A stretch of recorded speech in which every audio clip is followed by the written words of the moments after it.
Kami keluarga Astaka Artuntainment mengucapkan selamat menunaikan ibadah puasa.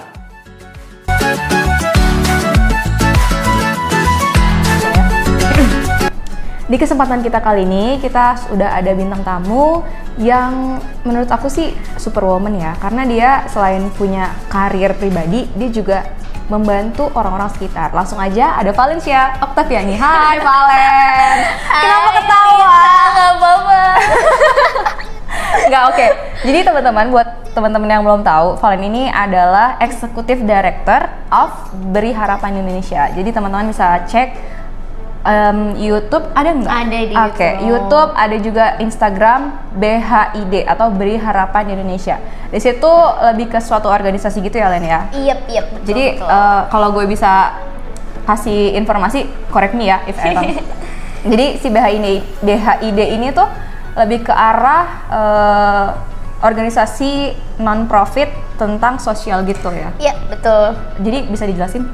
Oke. Gue cuma tahu sampai situ doang nih. Oke. Jadi Beri Harapan Indonesia itu apa sih? Beri Harapan Indonesia itu sebenarnya non-governmental organization, NGO, non-profit, bisa disebut juga social organization, organisasi sosial. Jadi emang yang bergeraknya tuh di bidang sosial untuk membantu masyarakat, dan kita emang non-profit, nggak ngambil profit sama sekali gitu sih. Tapi itu kan, oh ini ide dari lo kan? Maksudnya lo dulu kenapa sih pengen tiba-tiba tuh ada BHID gitu? Ini panjang nih ceritanya nih. Nggak apa-apa nih. Kita tungguin sampai sahur. Tenang. Oke, sampai sahur nih bentar lagi buka, nyampe sahur lagi. Iya kak. Lanjut. Jadi Beri Harapan Indonesia itu terbentuknya awalnya sebenarnya iseng. Iseng tapi jadi suatu yang serius dan menurut gue bagus. Karena sih itu. tim gue tuh orang-orangnya hebat ya. Hebat. Gue juga ngeliat sih totalitas. Kalau teman-teman buka Instagramnya, feeds-nya tuh bagus banget dan menurut gue profesional sih. Amin. Ya mungkin kelihatannya kayak gitu ya di sosial media. Tapi bener kan? Ya semoga seperti itu di belakangnya kan. Amin. Ada yang kelihatan di sosial media, kita nggak tahu di belakangnya kayak gimana. Pasti ada hard work juga di belakangnya, ada banyak pengorbanan yang harus dilakuin juga. Jadi gimana backgroundnya Beri Harapan Indonesia itu? Jadi backgroundnya itu awalnya, jadi sebenarnya kebetulan gue kuliah di Malang. Bareng Lita. Oh bareng gue. Bareng Lita. Iya. Tapi oh kita temenan ya? Oh ya kita temenan tapi nggak pernah ketemu itu ya? Iya. yang lu selalu sibuk itu nggak sih? Yang lu juga selalu sibuk itu? Iya benar. Oke, jadi ya kuliah di Malang bareng Lita di suatu universitas negeri di Malang lah. Terus tapi gue beda jurusan sama Lita, dan kita emang punya kegiatan masing-masing. Terus gue emang udah dari dulu tuh emang tertarik, ada keinginan untuk bikin sesuatu gitu. Karena biasanya gue cuma mengikuti arus kan. Pasti lu ngerasa kayak, aduh gue tuh ngikutin arus mulu, tapi gue pengen bikin sesuatu yang benar-benar impactful, but I don't know what, I don't know how, but I just wanna do it gitu. Iya, tapi kita kalau dulu SMA kan lebih ke arah kayak OSIS gitu atau ekskul karena gitu. ada sistem kan, kita harus ngikutin sistem betul. gitu. Kalau kuliah kan lebih apa ya, lebih free soul, Fleksibel. lebih kayak kita bisa ngapain aja kayak gitu. Dan kebetulan pas gue kuliah gue juga lumayan sibuk. Iya sumpah. sibuk. Kayak gimana sih, kayak lo tuh bisa gitu ngebagi waktunya. Makanya gue tanya ini tuh kenapa lo tuh bisa berpikir seperti ini, padahal di tengah-tengah kesibukan kita tuh banyak hal yang harus kita kerjain gitu. Iya, alhamdulillah gue lumayan banyak kegiatan waktu kuliah gitu. Jadi banyak kenal sama orang-orang yang benar-benar insightful dan benar-benar inspiring. Jadi kita ngerasa, kalau gue sih gue jadi ngerasa inspired to do something and create something gitu waktu gue kuliah. Tapi I've never had the chance, kayak gue nggak pernah punya kesempatannya. Sampai akhirnya kebetulan alhamdulillah gue lulus 3 tahun 4 bulan. Lulus cepat. Sombong. Anyway gue sebel banget kalau dibilang lulus 3,5 tahun. Kenapa? Soalnya gue lulusnya 3 tahun 4 bulan, kalau 3,5 tahun tuh 3 tahun 6 bulan, gak boleh dikorupsi 2 bulan. Baik. Berarti gue bisa dong ya disebut 3,4 bulan. 3, enggak, gue karena kebetulan gue ini transisinya dari corona ke dari tidak corona ke corona. Jadi gue menunggu sistem itu dan lumayan sih. Jadi ya gue lulus jadi sombong. Tapi kan less than 4 tahun ya. Iya kan? sih. Gue ngelap dong lu. Ya enggak sih. ya kalau gue bilang kumlot gue mau kasih tahu nggak IPK gue berapa? Sombong banget nih jadi ngomongin IPK. Nggak bercanda. Oke, lanjut. Oke, gimana? Oke, ya udah. Terus akhirnya gue kebetulan alhamdulillah lulus 3 tahun 4 bulan. Jadi ketika kita lulus lebih cepet, kita punya spare waktu untuk melakukan sesuatu. Iya, kayak kosong ya, gabut gitu mau ngapain tuh bingung. Gak gabut juga sih, cuma nggak ada gabut. ada kesempatan untuk kayak melakukan sesuatu. Nah, kebetulan waktu itu jadi Berharap Indonesia itu terbentuk awal 2020, Januari 2020. Gue lulus tuh Desember 2019. Nah, waktu itu gue mau pulang kan ke sini, ke Jakarta. Terus banyak banget kertas bekas, laporan, skripsi yang jurnal, dicoret-coret. skripsi yang direvisi mulu itu dosen saya. Halo Bapak. Kita harus mengucapkan terima kasih kepada terima kasih Bapak. Pak dosen udah mencoret-coret skripsi saya. Saya jadi punya banyak kertas bekas yang menginspirasi untuk melakukan sesuatu. Betul banget. Jadinya kan jadi impactful ya ke orang-orang. Alhamdulillah. Iya, udah banyak kertas bekas. Terus abis itu kertas bekas gue tuh banyak banget, bener-bener dua tingkat gitu banyak. Terus gue mikir ada kali 5 rim apa berapa lebih kali. Banyak banget kertas bekas gue seboros itu emang. Terus habis itu gue ngerasa ini kalau kertas gue buang sayang, gue jual duitnya dikit Iya, kan. tapi kalau nggak diapa-apain numpuk gitu kan. Kayak gitu. Daripada jadi sampah, akhirnya gue mikir tidak mungkin gue doang yang punya sampah kertas ini. Oke. Pasti orang lain punya sampah kertas juga yang sama. Akhirnya gue mikir ya udah deh, coba gather temen-temen yang kebetulan waktu itu angkatan gue tuh emang yang lulusnya cepet tuh banyak, jadi mereka punya kertas bekas yang Juga. udah nggak berguna lagi banyak kan pasti. Terus Akhirnya mungkin lo sama-sama ajak ngeloakin lah. gitu ya, lo jual, abis itu lo duitin, terus abis itu problemnya duitnya mau dimanain? Oke, ya kan? oke. Akhirnya kita mau dimanain? Party lah! ya masa gitu anjir habis lulus kayak Kan dan aku pun enggak ya? Enggak gitu. Berharap. Oh, Enggak ya? sering nih Lita guys, sering. Iya. Gue Iya, sering lagi. berharap, Emang berharap. Ya gitu deh. Terus habis itu gue approach teman-teman gue yang kebetulan lulusnya bareng juga, karena gue mikir mereka punya kertas bekas juga, dan ternyata benar banyak. Awalnya tuh cuma iseng doang lewat teman ke teman aja. Kayak gue ngechat lo juga nggak sih sebenarnya?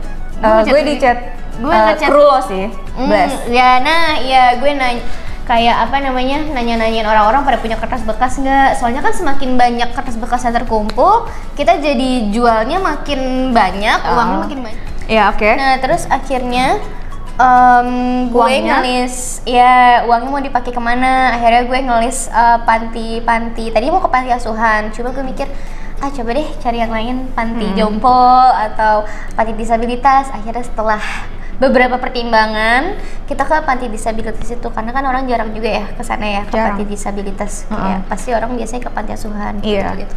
Terus akhirnya gue bikin broadcastan gitu yang intinya kayak donasiin kertas kalian, sama aja kalian kayak donasi untuk ke panti disabilitas ini kayak gitu. Akhirnya ya udah deh, terkumpul 204 kilo kertas. Itu kalau diuangkan, dinominalin itu berapa?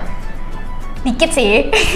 Kalau Nggak apa-apa, nggak dikit apa-apa. ya 400.000 soalnya di Malang kan. 400.000. Jadi di Malang maksudnya kalau untuk kayak donasi ke panti disabilitas, mereka kan pasti butuh kebutuhan beras gitu-gitu ya. Maksudnya kalau 400.000 kurang lah ya. Akhirnya gue tuh gak bikin donasi dana, gak open donasi untuk dana, karena menurut gue siapa anjir bikin open donasi untuk dana. Emang orang bisa percaya sama gue untuk apa namanya nge-gather dana mereka gitu kan.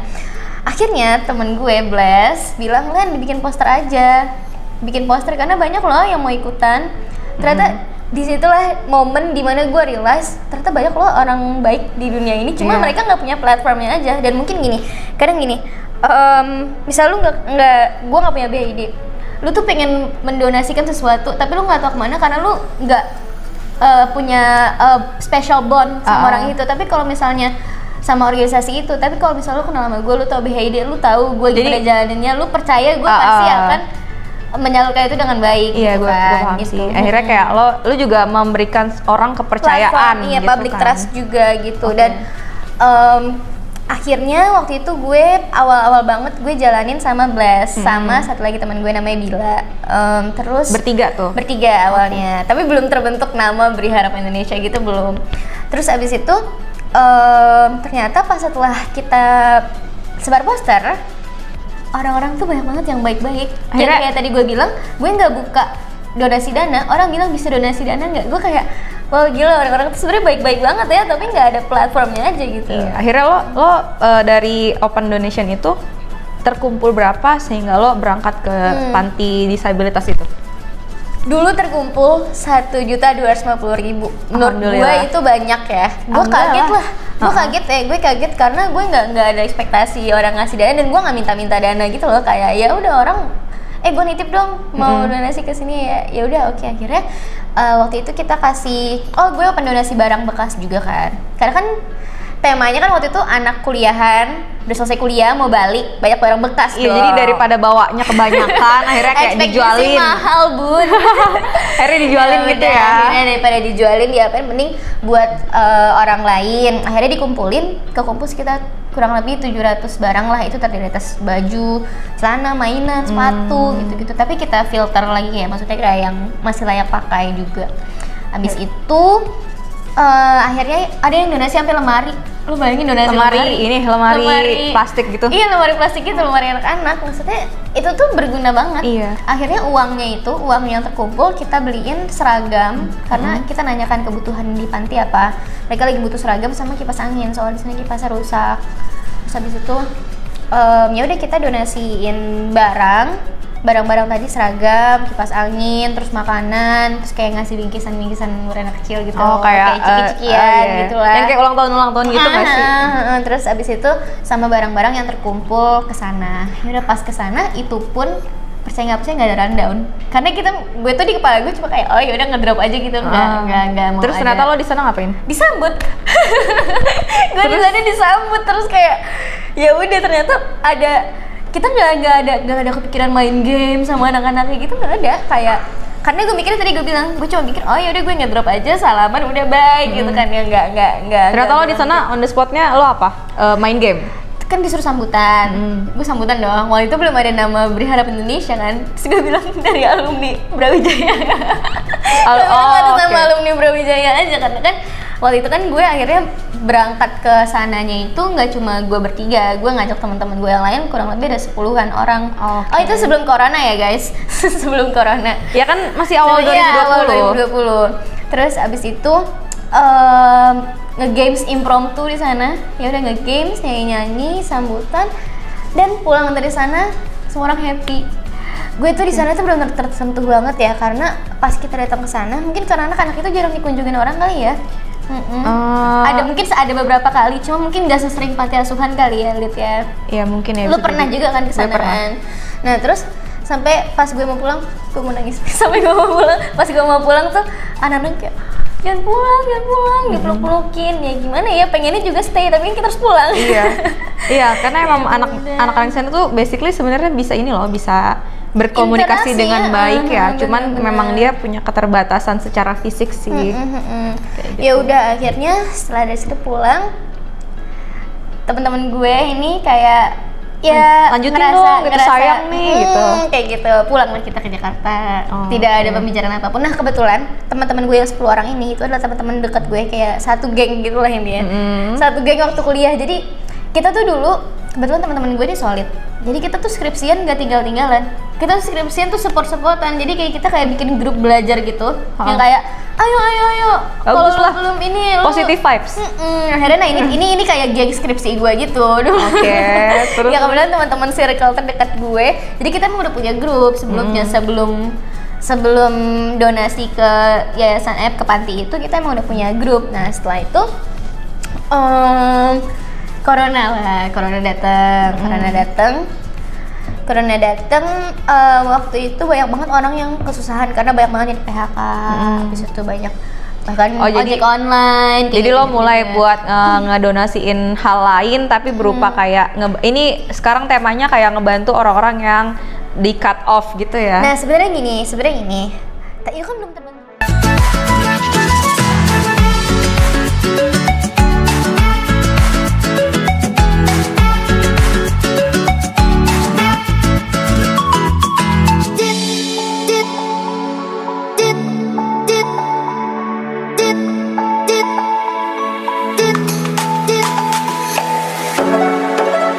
Astaga.